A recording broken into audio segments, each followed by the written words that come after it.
5교시에는 적금에 대해서 알아볼게요.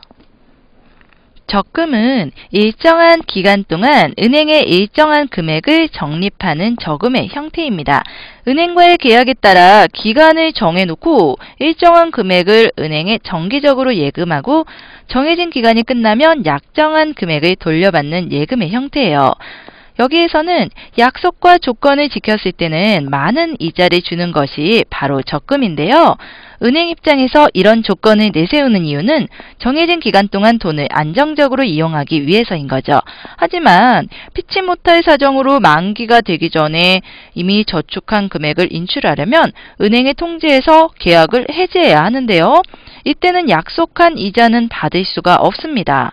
은행은 저축자가 상당한 기간 동안 돈을 요구하지 않으리라고 판단하고 자금을 사용했기 때문에 그에 대한 책임은 해약자가 지게 되는 거죠.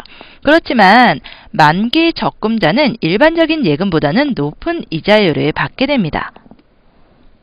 어떤 은행에서 연이율 9%의 복리로 4년 동안 그 돈을 맡아주는 정기 적금이 있어요.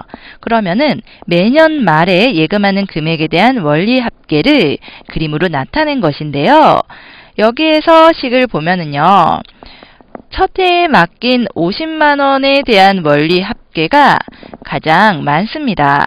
금액을 계산해 보면은요. 얼마가 되나요? 50만 원에 1.09의 세제곱이 되죠. 그리고 이것은 3년에 걸친 복리가 붙은 셈이에요. 여기서 괄호 안에 1은 원금에 대한 수이고요. 그리고 0.09는 연이율 9%를 수로 나타낸 것이에요. 그리고 조그만 3은 3년에 걸친 복리 계산인 것이죠. 4가 아니라 3인 것. 왜 그러냐면요. 돈을 매년 말에 넣었기 때문에 1년에 대한 이자는 빠진 거예요. 그리고 그 다음 해에 맡긴 50만 원에 대한 원리 합계를 구해보면은요. 이때는 1.09의 제곱이 되죠. 그리고 3년째에 맡긴 50만 원에 대한 원리 합계는 50만 원에 1.09를 곱한 것이 됩니다. 지수가 하나씩 줄어들게 되네요. 마지막 해에 맡긴 50만 원에 대한 원리 합계는 그냥 50만 원이 되는데요. 말에 맡겼으니까 이자가 붙지 않습니다. 그래서 4년 후에 은행으로부터 받는 총 금액은 이것을 모두 더한 값이 되어 이것을 소수 첫째 자리에서 반올림하여 계산하면요. 228만 6,565원이 됩니다. 이렇게 일정한 금액을 매 기간마다 적립하고 이에 대한 이자를 복리로 계산하여 일정한 기간이 끝난 후에는 약정된 금액이 되도록 적립하는 예금 형태를 정기 적금이라고 합니다. 이때 매 기간마다 적립하는 일정한 돈을 적립금이라고 해요. 그리고 약정된 돈은요, 적립금의 총액이라고 말합니다. 적립금은 매기 초 또는 매기 말에 불입하는 것이 보통인데요. 각 기간의 초에 적립하는 것을 기수불이라고 하고요. 그리고 기간의 말에 적립하는 것을 기말불이라고 합니다. 매기 말에 불입하면은 1년에 대한 이자가 없겠죠. 그리고 돈이 생기는 시점을 따져서 매기 초에 넣는 것과 매기 말에 넣는 것을 잘 결정해 보면 됩니다. 적립금 총액을 구하는 식은요. 여기 이자율 분의 매기 말의 적립금에서 어떤 값을 곱하죠? 1 더하기 이자율의 적립기간의 제곱만큼을 곱하고 그리고 여기에서 1을 빼야 해요. 이 식에서 아래에 있는 식으로 넘어가기 위해서는요. 조금만 조정해주면 되는데요. 여기 분모에 있는 r을 곱해주게 되면 그러니까 양변에 곱해준다고 생각해주면 되겠네요. 자, 그러면은 이러한 식이 나올 거고요. 여기에서 또 무엇을 알면 될까요? A만 남겨두고 나머지 부분을 양변에 나누어주는 것으로 생각해 보면은요. 1 더하기 R의 N제곱 빼기 1분의 S 곱하기 R이 A가 되는 거죠. 그럼 문제를 풀면서 공식을 확인해 볼게요. 여기에서는 연이율 8푼인데요.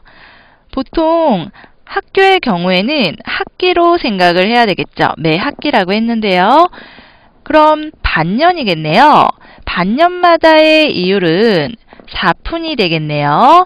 1년에는 2학기가 있을 테니까요. 그리고 8푼의 이율을 1학기로 치면 4푼이 되는데요. 매 학기 말이라고 했기 때문에 이것은 기말불이 됩니다.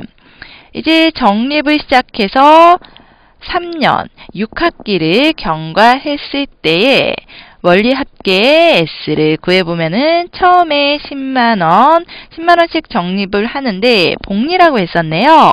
그렇다면 마지막 해에는 이자가 붙지 않고요. 그리고 그 전에 넣은 금액, 그쵸? 그리고 또 그 전에 넣은 금액은 제곱이 붙고, 그리고 이렇게 얼마까지 붙나요? 6학기니까 마지막 학기를 제외하고 이자가 붙으니까 5제곱까지 붙게 되겠네요. 이제는 이것을 조금 더 간단하게 나타내면 10 곱하기 1 더하기 1.04 더하기 1.04의 제곱 더하기 1.04의 세제곱 그리고 1.04의 4제곱 1.04의 5제곱까지 되겠네요. 이것은요, 등비수열의 합을 구하는 공식을 생각해주면 도움이 되는데요. 어떻게 구하냐면요. 여기 1.04를 매번 곱했죠. 그러면 1.04에 실제로 수는 지금 6개예요. 그러면 6제곱에 1을 빼줍니다. 그리고 분모에는 1.04에서 1을 뺀 값이 되는 거예요. 그래서 이 합은 이러한 식으로 계산해주면 되고요. 이것에 10을 곱하게 되면은 이것은 얼마가 될까요? 1.04의 6제곱에서 1을 빼면 0.265가 되고요. 그리고 1.04에서 1을 빼면 0.04가 되니까 여기에 10을 곱하면은 10 곱하기 6.625인 66.25원이 돼서 실제로 받는 적금 총액은요. 얼마가 되냐면요. 66만 2,500원이 되는 겁니다. 여기에서 10만원의 만자를 떼놓은 것이니까 66.25를 66.25만원, 즉 66만 2,500원으로 정확하게 답을 내는 것도 중요합니다. 이번에는 매월 초에 돈을 넣었다고 하네요. 그럼 기수불이 되겠죠? 매월 초에 예금한 금액에 대해 9월 말까지의 원리 합계는 이렇게 계산할 수가 있는데요. 여기에서 보면은 원리 합계에 1 더하기 0.005를 곱해주면 되는 거죠. 월이율이 0.5%니까요. 그래서 9월 말에 받을 수 있는 금액의 총액은 이것을 다 더해준 것이 될 텐데요. 그렇다면 얼마가 되나요? 이것도 계산해 보면은 그리 큰 돈이 되지는 않아요. 복리의 비밀에는요, 시간이라는 요소가 더 들어가야지 진정한 위력이 나오는 겁니다. 그런데 기말에 기말분을 적립하는 것보다 초에 적립하는 경우에 한 달에 대한 이자가 더 들어있죠. 그래서 은행에서 돈을 운용하는 기간이 길어지니까 한 달만큼의 이자를 더 준 셈이에요.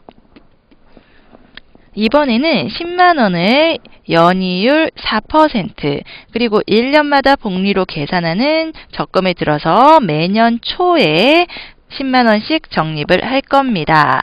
그럼 10년 후 연말까지의 원리 합계 S 구해볼게요. 그러면은 초에 적립을 했기 때문에 처음에 마지막까지 이자가 붙죠. 마지막까지 이자가 붙고 그 전에 있었던 돈까지 거슬러서 계산을 해봅니다. 그러면은 맨 처음에 붙었던 돈은 이자에 이자가 붙어서 10제곱까지 되겠죠. 10년 동안 넣었으니까요. 자, 그러면은 여기에서 이 값들 어떻게 계산하죠? 10을 곱하는데 여기에 1.04 그리고 1.04의 제곱 그리고 1.04의 10제곱까지 1.04씩 곱해진 값들을 계속해서 더한다고 하면은 이것은 1.04의 10제곱 빼기 1에 1.04를 곱하고 또 1.04 빼기 1로 나누어주면 되는 거죠. 그러면은 여기에서 10 곱하기 1.04는 10.4가 되고요. 1.04의 10제곱은 1.48로 계산하라고 했습니다. 그럼 1.48 빼기 1을 계산해야 하고 1.04에서 1을 빼면 0.04가 되네요. 그래서 이것은요. 얼마가 되냐면요. 약 이것은 124.8 만원이 되죠. 그래서 원리 합계는 약 125만 원이 됩니다. 5교시 내용 정리하면요. 적금은 일정한 기간마다 은행에 일정한 금액을 적립하는 저금의 형태예요. 적립금은 매기 초 또는 매기 말에 불입하는데요. 각 기간의 초에 적립하는 것을 기수불, 기간의 말에 적립하는 것을 기말불이라고 합니다. 일정한 금액을 매 기간마다 적립하고 이에 대한 이자를 복리로 계산하여 일정한 기간이 끝난 후에는 약정된 금액이 되도록 적립하는 예금 형태를 정기 적금이라고 해요. 그리고 등비 수열의 합, 그러니까 어떤 수가 계속해서 곱해질 때 그때는 계속해서 곱해진 값들을 더하는 경우 있잖아요.